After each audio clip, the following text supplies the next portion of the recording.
Sir പുതിയൊരു term വരുന്നുണ്ടല്ലോ, ഡീക്യാപിറ്റേഷൻ strike. അതും ഇന്ത്യയാണ് ചെയ്യാൻ ഉദ്ദേശിക്കുന്നത്. ഇതെന്താണ്? ഇത് ആർക്കൊക്കെ എതിരെയാണ്? ഇത് എങ്ങനെയൊക്കെ ആരെയൊക്കെ ബാധിക്കും? ഇതൊരു യുദ്ധതന്ത്രമാണ്. യുദ്ധത്തിലെ അധികം രാജ്യങ്ങൾ പ്രയോഗിക്കാത്ത ഒരു തന്ത്രം, ഡീക്യാപിറ്റേഷൻ അഥവാ തലയെറുക്കൽ. ഇപ്പോൾ ഡീക്യാപിറ്റേഷൻ സ്ട്രൈക്ക് എന്ന് പറഞ്ഞാൽ തലയെറുക്കൽ യുദ്ധതന്ത്രം എന്നാണ് അതിൻ്റെ അർത്ഥം. എതിരാളിയുടെ തലയെറുത്ത് മാറ്റുന്നു. അതായത് പലപ്പോഴും യുദ്ധങ്ങളിൽ സംഭവിക്കുന്നത് എന്താ, രണ്ട് രാജ്യങ്ങളും യുദ്ധം ചെയ്താൽ അതിർത്തിയുള്ള സൈനികർ ഇവരാണ് ആദ്യം ഇതിൻ്റെ ആഘാതം അനുഭവിക്കുന്നത്. ഒരു സൈനിക പോസ്റ്റൽ അറ്റാക്ക് നടത്തുന്നു. അതുപോലെ നമ്മൾ മുമ്പ് സർജിക്കൽ സ്ട്രൈക്ക് നടത്തി. സർജിക്കൽ സ്ട്രൈക്കിൽ എന്താണ് ചെയ്തത്? ആദ്യം നടന്ന അതിർത്തി കടന്ന് അപ്പുറം ചെന്ന് ശത്രുവിൻ്റെ ക്യാമ്പിൽ, അതായത് ഭീകരവാദ ക്യാമ്പാണ്, സൈനികൻ പോലും ആയിരിക്കില്ല, ചിലപ്പോൾ സൈനികൻ വേഷം മാറിയ ഭീകരവാദിയായിരിക്കും, അവരെ കൊന്നു കളഞ്ഞു. പിന്നീട് ഒരു എയർ അറ്റാക്ക് വഴി അവരെ നമ്മൾ ആക്രമിച്ചു. അങ്ങനെ ഓപ്പറേഷൻ സിന്ദൂർ വന്നപ്പോഴത്തേക്കും ആദ്യം പാകിസ്ഥാൻ്റെ ഡീപ്പ് ഇൻസൈഡുള്ള, അതായത് മറ്റേത് ഒരു തർക്കപ്രദേശത്തുള്ളതെന്ന് വയ്ക്കാം, മറ്റേതല്ല, ഒറിജിനലി ആ രാജ്യത്തിൻ്റെ റവന്യൂ അതിർത്തിക്ക് അകത്തുള്ള ഭീകരവാദ ക്യാമ്പ് ആദ്യം ആക്രമിച്ചിട്ട് പിന്നെ നമ്മൾ സൈനിക കേന്ദ്രങ്ങൾ ആക്രമിച്ചു. വീണ്ടും പ്രകോപനം വന്നപ്പോഴാണ് ചെയ്തത്, വെറുതെ ഒന്നുമല്ല. അപ്പം സ്റ്റെപ്പ് ബൈ സ്റ്റെപ്പായിട്ട് പടിപടിയായിട്ട് മേലേക്ക് എന്ന് പറഞ്ഞാൽ ഏറ്റവും താഴെയുള്ള ഭീഷണിയായ ഘടകങ്ങളെ ആക്രമിച്ച് പിന്നെ ഉയർന്ന സൈനിക ഘടകങ്ങളെ ആക്രമിച്ച് അതിൻ്റെ അന്ത്യം എന്ന് പറയുന്നത് പാകിസ്ഥാൻ്റെ ഏറ്റവും ഉന്നത നേതൃത്വത്തെ അത് അന്ത്യത്തിലേക്കാണ് വയ്ക്കുന്നത്. ഇങ്ങനെ പോകുന്ന ഒന്നാണ് കൺവെൻഷണൽ യുദ്ധരീതിയിൽ കാണുന്നത്. സർജിക്കൽ സ്ട്രൈക്ക് പോലും അവർ പ്രതീക്ഷിക്കാതെ, പക്ഷേ നമ്മൾ അവനെ എവിടെ ആക്രമിച്ചത്? അവൻ്റെ ഭീകരവാദ ക്യാമ്പിനെയോ ഒരു പട്ടാള ക്യാമ്പിനെയോ ഒക്കെ ആക്രമിക്കുന്നു. അത്ര മാത്രമേ അതിന് മീനിങ് ഉള്ളൂ. എന്നാൽ ഡീക്യാപിറ്റേഷൻ എന്ന് പറയുമ്പം ഈ തലയെറുക്കൽ എന്ന് പറയുമ്പോൾ തല തന്നെ അറുത്ത് പോകണം, ഇതാണ് അതിൻ്റെ മീനിങ്. അപ്പോൾ എന്താണ് ഈ തല എന്ന് വെച്ചാൽ തീരുമാനം എടുക്കുന്ന ന്യൂക്ലിയസ് ഉണ്ടല്ലോ, അതായത് ഏത് കേന്ദ്രമാണോ തീരുമാനം എടുക്കുന്നത് ആ കേന്ദ്രത്തെ ഇല്ലാണ്ടാക്കുക. പാകിസ്ഥാൻ ആണ് നമ്മുടെ ശത്രുവെങ്കിൽ, പാകിസ്ഥാനെയാണ് നമ്മൾ ചെയ്യാൻ ഉദ്ദേശിക്കുന്നതെങ്കിൽ പാകിസ്ഥാൻ്റെ രാഷ്ട്രീയ നേതൃത്വമാണ് തീരുമാനം എടുക്കണമെങ്കിൽ ആ നേതൃത്വം ഇല്ലാണ്ടാവും. ഇനി അതിന് വരെ സൈനിക നേതൃത്വമാണ് തീരുമാനം എടുക്കണമെങ്കിൽ അവിടെ ഇല്ലാണ്ടാവും. ചിലപ്പോൾ ഒരു പ്രത്യേക സൈനിക യൂണിറ്റ് ആയിരിക്കും. ഇനി ഇതല്ല ISI നേതൃത്വമാണെങ്കിലോ ആണെങ്കിൽ അവിടെ ഇരിക്കണം. അപ്പോൾ ഇതിനകത്ത് പല ഘടകങ്ങൾ വരും. അതായത് ഇത് സൈനിക ശേഷിയുടെ ഉപയോഗം മാത്രമല്ല, കൃത്യമായൊരു അനാലിസിസ് വേണം. അതിന് നമ്മുടെ ചാരസംഘടനകളുടെയൊക്കെ വളരെയധികം സഹായം വേണം. കാരണം ഇങ്ങനൊന്ന് കൃത്യമായിട്ട് ആരാണ് നമ്മുടെ ശത്രുവിൻ്റെ ന്യൂക്ലിയസ് എവിടെ ഇരിക്കുന്നത്. ഇപ്പം പഹൽഗാം പോലെ അറ്റാക്ക് ഉണ്ടായി, ആദ്യം തന്നെ ഇതാര് ചെയ്തു? ചൈനയിൽ നിന്ന് വന്നവരാണോ? ഈ നാട്ടിലുള്ളവർ തന്നെയായിരുന്നു? പാകിസ്ഥാനിൽ വന്നവരാണ്? ഇത് ഒരിക്കൽ നിർണ്ണയിച്ചതിന് ശേഷം വേണം അടുത്തേക്ക് കിടക്കാൻ. ഇനി പാകിസ്ഥാനാണ് ഇതിൻ്റെ പുറകിലെങ്കിൽ അവിടെ ഇത് ആരായിരിക്കും? ഇത് മനസ്സിലാക്കാൻ പാകത്തിന് അവൻ്റെ അനവധി മെസ്സേജുകൾ ഡീകോഡ് ചെയ്യേണ്ടി വരും. അവൻ്റെ കമ്മ്യൂണിക്കേഷൻ സംവിധാനങ്ങൾ മുഴുവൻ കയറി നമ്മൾ പരതേണ്ടി വരും. അതുവരെ കിട്ടിയ ഇൻഫർമേഷൻസ് നമ്മൾ ഡീകോഡ് ചെയ്യേണ്ടി വരും. പ്ലസ് പാകിസ്ഥാൻ അകത്തുള്ള നമ്മുടെ ചാരന്മാരെ നമ്മൾ സഹായിക്കേണ്ടി വരും. അവരുടെ രാഷ്ട്രീയപരമായിട്ടുള്ള ഉന്നത ചർച്ചകൾ ചോർത്തേണ്ടി വരും. ഇങ്ങനെ പല കാര്യങ്ങൾ ചെയ്തിട്ടാണ് ആ തീരുമാനത്തിൽ എത്തുന്നത്.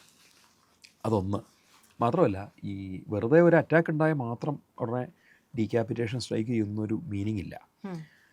വളരെ പ്രകോപനപരമായ, നമുക്ക് വളരെയധികം നാശനഷ്ടങ്ങൾ ഉണ്ടാക്കുന്ന ഒരുതരം അറ്റാക്കിന് അവർ മുതിരുന്നു നമ്മൾ തയ്യാറാവുകയും വേണം, നമ്മൾ അറിയുകയും വേണം. എങ്കിൽ മാത്രമാണ് അങ്ങനെ അവർ മുതിരുന്നു എന്ന് നമ്മൾ അറിയുമെങ്കിൽ അതെന്തുവരെ അറ്റാക്ക് ആയിരിക്കണം? ചിലപ്പോൾ ന്യൂക്ലിയർ അറ്റാക്ക് ആയിരിക്കണം. ഒരു ന്യൂക്ലിയർ അറ്റാക്കിന് അവർ തയ്യാറെടുക്കുന്നു. അല്ലെങ്കിൽ ഇന്ത്യക്കുള്ളത് നോ ഫസ്റ്റ് യൂസ് പോളിസിയാണ് നമ്മുടെ അണുവായുധങ്ങൾ ഉപയോഗിക്കുന്നതിൽ. പാകിസ്ഥാൻ പറഞ്ഞിട്ട് ഞങ്ങൾക്ക് അങ്ങനെ ഒരു പോളിസി ഇല്ല. ചിലപ്പോൾ പ്രയോഗിച്ചെന്ന് വരും. പ്രയോഗിച്ച ഒന്നേ അവൻ പ്രയോഗിക്കാവുള്ളൂ, പിന്നെ പ്രയോഗിക്കാൻ ഉണ്ടാവരുത്. ഇതും ഡീക്യാപിറ്റേഷൻ സ്ട്രൈക്കിൻ്റെ ലക്ഷ്യങ്ങളിലൊന്നാണ്. അതായത് ഒന്നുകിൽ അവൻ ആണവായുധം പ്രയോഗിക്കാൻ പോകുന്നു. ഇപ്പം ഓപ്പറേഷൻ സിന്ദൂർ സമയത്ത് പാകിസ്ഥാനിൽ ആവശ്യം ഉയർന്നു, ഇന്ത്യക്കെതിരെ എത്രയും പെട്ടെന്ന് ആണവായുധം പ്രയോഗിക്കുക. കാരണം ഇന്ത്യ അവരുടെ സൈനിക കേന്ദ്രങ്ങൾ ആക്രമിച്ചുകൊണ്ടിരിക്കുക, അവർക്കൊന്നും ചെയ്യാൻ പറ്റുന്നില്ല, വിമാനം പോലും പറത്താൻ പറ്റില്ല. എങ്കിൽ പിന്നെ വല്ല മിസൈലിലും സാധനം പ്രയോഗിച്ച് തട്ടുക ഇന്ത്യക്കെതിരെ. അപ്പോഴത്തേക്കും ആ തീരുമാനം വന്ന് ഇന്ത്യ കിറാന ഹിൽസ് അറ്റാക്ക് ചെയ്തു. അതും നൂർഖാൻ എയർബേസ് ഇത്രയും വന്നോടെ പാകിസ്ഥാന് കീഴടങ്ങേണ്ടി വന്നു. വേഗം തന്നെ അമേരിക്കയെ വിളിക്കുന്നു, കരയുന്നു, ബാക്കിയെല്ലാം നമ്മൾ കണ്ടാണ്. ഇതൊരു ചെയിൻ റിയാക്ഷൻ്റെ അവസാനമായിരുന്നു. എന്നാൽ അതുപോലെ ആയിരിക്കില്ല ഇനിയൊരു ഫുൾ ഫ്ലഡ്ജ് യുദ്ധത്തിലേക്ക്. അപ്പോൾ ഇത്രയൊരു യുദ്ധത്തിൽ ഓപ്പറേഷൻ സിന്ദൂർ പോലെ യുദ്ധം അത് മിനിമം 3 ദിവസം നീണ്ടു. ഈ 3 ദിവസത്തിനിടെ നമുക്ക് കോടിക്കണക്കിന് രൂപയുടെ യുദ്ധസാമഗ്രികൾ അവിടെ കൊണ്ട് നശിപ്പിക്കേണ്ടി വന്നു. അവൻ്റെ തന്നെ സൈനിക സാമഗ്രികളുടെയും അവൻ്റെ നിർമ്മാണങ്ങളും നശിപ്പിക്കേണ്ടത്. അവിടെ രണ്ടിടത്തും സാമ്പത്തിക നഷ്ടം വലുതാണ്. ഇത്തരം നഷ്ടം ഒഴിവാക്കാം ഈ കറക്റ്റ് തീരുമാനം എടുക്കുന്ന ഏതാനും ആ വ്യക്തികളെ മാത്രം ഉന്നം വെച്ചാൽ. ഒരു രാജ്യത്തിൻ്റെ തീരുമാനമെടുക്കേണ്ട ഭരണ നേതൃത്വം അല്ലെങ്കിൽ സൈനിക നേതൃത്വം. അവിടെ അവരില്ലാണ്ടായാലും അവിടെ ഒരു ശൂന്യത വരും.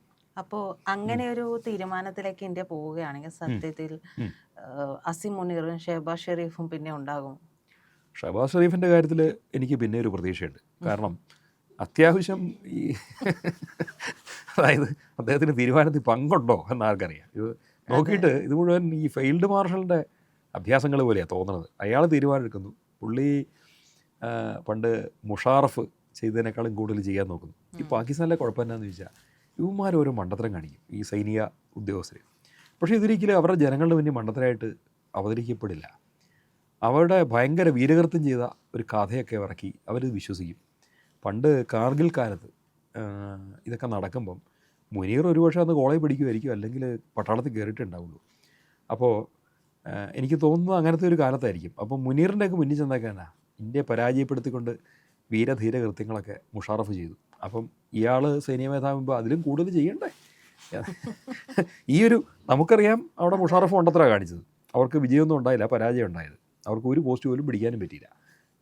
രണ്ട് ഭാഗത്തും കുറേയധികം സൈനികർ മരിച്ചു, പാവപ്പെട്ടവരും മരിച്ചിട്ടുണ്ട്. ഇങ്ങനെ നഷ്ടം മാത്രം ഉണ്ടാക്കിയൊരു സാധനമാണ്. ഇതങ്ങനെയല്ല അവർ കാണുന്നത്. അവർക്ക് ഭയങ്കര ഹീറോ പരിവേഷം കൊടുത്ത് അവരുടെ സ്കൂളുകളിൽ പാഠ്യപദ്ധതിയിലേക്ക് ഇതൊക്കെ കയറ്റി. പിന്നെ അവിടെ ഇതൊക്കെ വായിക്കുന്ന കുട്ടി വരുന്ന പട്ടാളത്തിൽ ചേർന്ന അവൻ ഇതിനേക്കാൾ വലുത് ചെയ്യണം എന്ന്, ഞാൻ അങ്ങനത്തെ ആളാവണം എന്നൊക്കെ ആഗ്രഹിച്ചുകൊണ്ടാണ് വരുന്നത്. അത് തന്നെ മുനീറിനും പറ്റിയത് എനിക്ക് അത്ഭുതമൊന്നുമില്ല. ഇതൊക്കെ അറിയണമെങ്കിൽ അന്താരാഷ്ട്ര വിദഗ്ധരുടെയും അതുപോലെ തന്നെ വിവരമുള്ള ജേർണലിസ്റ്റുകളുടെയും എഴുത്തുകാരുടെയൊക്കെ ഒരു അഭിപ്രായങ്ങൾ ചോദിക്കേണ്ടി വരും. ഇതൊക്കെ അനലൈസ് ചെയ്ത കുറേ വ്യക്തികളുണ്ടായിരുന്നു, യുദ്ധങ്ങളൊക്കെ റിപ്പോർട്ട് ചെയ്യുന്നവർ, അതിനെക്കുറിച്ചൊക്കെ അനലൈസ് ചെയ്യുന്ന റിസർച്ച് സെൻ്ററുകൾ. അവരൊക്കെ ഒരു ഇൻപുട്ട് കൊടുക്കും. നിങ്ങളുടെ സ്ട്രെങ്ത് ഇതാണ്, നിങ്ങളുടെ വീക്ക്നെസ് ഇതാണ്, സ്ട്രെങ്തിനേക്കാളും വലുതാണ് വീക്ക്നെസ്, അതുകൊണ്ട് ചാടിക്കറി ഒന്നും ചെയ്യല്ലേ, ആ മുന്നറിയിപ്പ് അവർ കൊടുക്കും. സത്യത്തിൽ നവാസ് ഷെരീഫ് ഈ മുന്നറിയിപ്പ് ഷഹബാസ് ഷെരീഫിന് കൊടുത്തിരുന്നു, ഇന്ത്യ വെടിവെക്കാൻ പോകരുത്, പ്രശ്നമാണ്, സൂക്ഷിക്കണം. പക്ഷേ അദ്ദേഹത്തിന് എന്ത് ചെയ്യാൻ പറ്റും? അവിടെ മുനീറാണല്ലോ എല്ലാം തീരുമാനം എടുക്കുന്നത്. അപ്പോൾ ആ നിലയ്ക്ക് ഇപ്പോൾ പാകിസ്ഥാനെതിരെ അങ്ങനെ ഒരു ഡീക്യാപിറ്റേഷൻ സ്ട്രൈക്ക് ഉണ്ടായാൽ മിക്കവാറും മഹാനായ മുനീർ അതോടുകൂടി സ്വർഗ്ഗപ്രാപ്തനാവാനാണ് സാധ്യത. പടമാകും, ഉറപ്പാണ്, അത് സംശയമൊന്നുമില്ല. കാരണം ഇനി ഇതുപോലൊന്ന് കാണിച്ചാൽ ഇന്ത്യക്ക് നോക്കിയിരിക്കാൻ പറ്റില്ല. പിന്നെ കഥ പറച്ചിലും വീരസിംഹ പറച്ചിലും ഉണ്ടാവില്ലോ. പാകിസ്ഥാൻ്റെ ഈ ഭരണ നേതൃത്വവും സൈനിക നേതൃത്വവും ഇല്ലാണ്ടായി പോകാത്ത ഒറ്റ കാരണം കൊണ്ടാണ് ഈ വീണ്ടും ഈ മണ്ടത്തരം കാണിച്ചുകൊണ്ടിരിക്കുന്നത്. ഒരിക്കൽ അവിടെ അടിച്ചു ചേർത്താൽ പിന്നെ നടക്കില്ല. പക്ഷേ ഒപ്പം തന്നെ അവരുടെ സൈനിക ശേഷിക്കും കാര്യമായ പ്രഹരം ഏൽപ്പിക്കേണ്ടി വരും. സൈനിക കേന്ദ്രങ്ങൾക്ക്, പ്രത്യേകിച്ച് ആണവായുധ കേന്ദ്രങ്ങൾക്ക്. ഈ കേൾക്കുമ്പോൾ രസമുള്ള ഒരു സംഭവമാണ് ഡീക്യാപിറ്റേഷൻ സ്ട്രൈക്കെങ്കിലും അതിനകത്ത് ചില വെല്ലുവിളിയുണ്ട്. അത് നമ്മൾ നാട്ടിൻപുറത്ത് പറയാറില്ല. പാമ്പിനെ തെളിവ് തലക്കിട്ട് തന്നെ അടിക്കണം, അല്ലെങ്കിൽ തിരിച്ചിങ്ങോട്ട് കടി കിട്ടാൻ സാധ്യതയുണ്ട്. ഈ പ്രശ്നം ഇവിടെയുണ്ട്. അതായത് ഉദ്ദേശിച്ച ആ നേതൃത്വം കറക്റ്റ് ഫിനിഷ് ആയില്ലെങ്കിൽ അവർ സർവ്വശക്തിയും സമാഹരിച്ച് തിരിച്ചടിക്കാൻ സാധ്യതയുണ്ട്. അതുകൊണ്ട് ആ ശക്തി സമാഹരണം തിരിച്ചടിക്കാനുള്ള തീരുമാനം എടുക്കാനുള്ള ശേഷി, ഇത് രണ്ടുമാണ് ഒരേ സമയം ഇല്ലാണ്ടാവേണ്ടത്. ഒന്ന് തീരുമാനം എടുക്കാനുള്ള ശേഷി ഇല്ലാണ്ടാവണമെങ്കിൽ തീരുമാനിക്കാൻ നേതൃത്വം അവിടെ ഇല്ലാണ്ടാവും. പെട്ടെന്ന് അടുത്തുള്ളൊരു ബ്ലാങ്ക് ആയി പോകും. എന്താ ചെയ്യേണ്ടത് അറിയില്ല. കാരണം പോളിസി തീരുമാനം എടുത്തത് മോളിൽ നിന്നാണ്. പോളിസി തീരുമാനം എടുത്തത് ഇല്ലാണ്ടായ പോളിസി ഇല്ലാണ്ടാവും.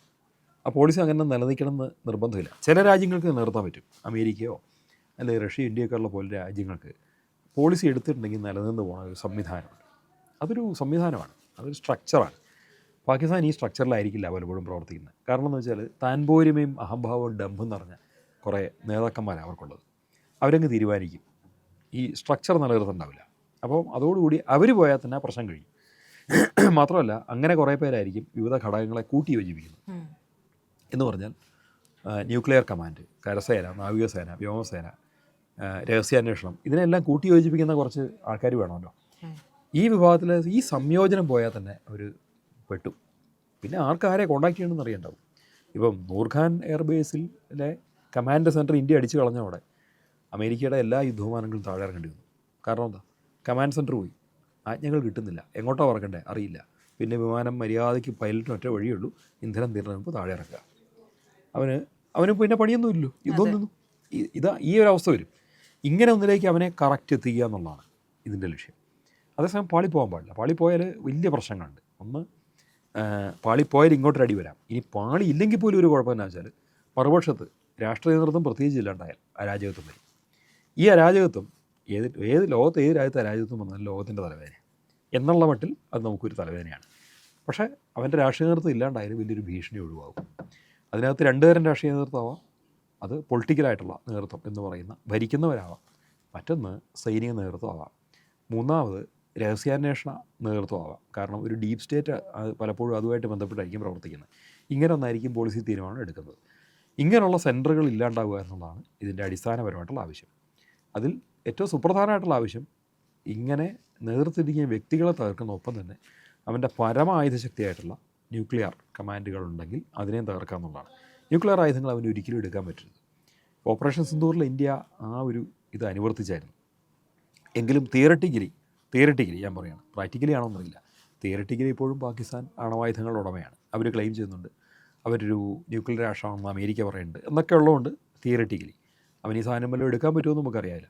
ഇനി പറ്റുന്ന സാഹചര്യം ഉണ്ടെങ്കിലോ അത് തകർത്തേ പറ്റുള്ളൂ. ഇതാണ് ആവശ്യം. അതുകൊണ്ട് ഡീക്യാപിറ്റേഷൻ സ്ട്രൈക്ക് എന്ന് പറയുന്നത് yes it is something serious. അത് പക്ഷേ അതിൻ്റെ ഗുണം എന്താണെന്ന് ചോദിച്ചാൽ ദിവസങ്ങൾ നീണ്ടുകൊണ്ട് യുദ്ധം ഒറ്റ ദിവസം കൊണ്ട് അവസാനിക്കും. പ്രശ്നങ്ങൾ അവസാനിക്കും. അതിന് ചിലവ് കുറവായിരിക്കും. നമ്മുടെ വിഭവങ്ങൾ നശിക്കില്ല, നമ്മുടെ പട്ടാളക്കാർ നശിച്ചൊന്നും വരില്ല. അവരുടെ പോലും പട്ടാളക്കാർക്ക് അധികം നഷ്ടം വരില്ല. പക്ഷേ അവരുടെ നേതൃത്വം തകർന്നതോടെ അവർ ബ്ലാങ്ക് ആവും. പിന്നെ കീഴടങ്ങുക മാത്രമേ വഴിയുണ്ടാവുള്ളൂ. ഇതാണ് അതിൻ്റെ ഗുണം.